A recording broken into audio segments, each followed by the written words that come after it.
These are the longest-lasting dynasties in history. In many ways, they were the original global brands. Today, brands compete for trust, recognition, and longevity. But long before Apple or Nike, there were names that functioned like global brands for centuries. Most things we build today won't survive us. These did. Not companies, not ideologies, dynasties that lasted centuries. A dynasty is simple in idea and powerful in practice. One family holds power and passes it on, from parent to child, generation after generation. If it works, the name itself becomes authority. For example, the Norman dynasty arrives in England in 1066. Outsiders, conquerors.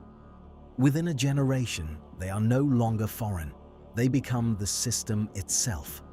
They take land, replace elites, build stone castles over wooden towns, a complete rewriting of a country under one name. In what is now the United Kingdom, they rule for 88 years. The Umayyad dynasty goes even further, from Spain to Central Asia, across today's Syria and Spain, one ruling family, one system.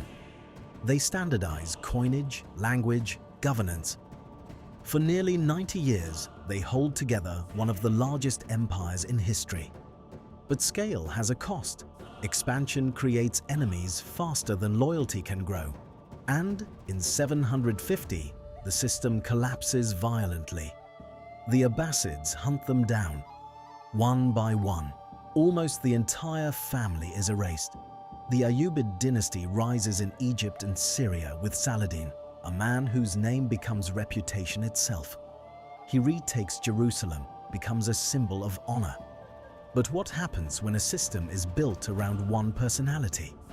After him, unity fades, the dynasty fractures, the brand weakens, so survival is not one strategy, it's many. And then, something completely different, the Medici dynasty in Florence. They rule without crowns, money, networks, influence. Power becomes invisible, but very real. The Abbasid dynasty, ruling from Baghdad in modern Iraq for over 500 years, builds something extraordinary. A center of knowledge, translation, science. But even the strongest systems can break. In 1258, the Mongols arrive, books thrown into the river, scholars killed, a civilization ending in silence.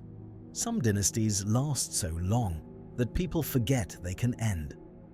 The Ottoman dynasty rules across 3 continents for over 600 years. They adapt, reform, expand, contract again and again. The Habsburg dynasty spreads across Europe through marriage. They don't conquer it, they inherit it. The Capetian dynasty quietly builds France over centuries, generation after generation, the same name. And then there are the extreme cases. The Imperial House of Japan, less about power, more about presence. For over 1,500 years, the line continues, a symbol that outlives political systems. Looking at all of this, a pattern starts to appear. Some dynasties expand and burn out. Others limit themselves and endure. And for the people living under them, this could mean stability or stagnation, prosperity or repression. Long rule was not always good, but it was often consistent, which is something rare. A dynasty is just a brand, with blood as its logo. Today, we build companies instead of dynasties, and in a way, it's the same idea. How do you create something that survives you? How do you pass it on without it breaking? The difference is scale. Even the most powerful companies today rarely last more than a century. These dynasties lasted hundreds of years, sometimes much longer. They weren't just governments, they were systems of continuity. And somehow, they kept existing, longer than almost anything we build today.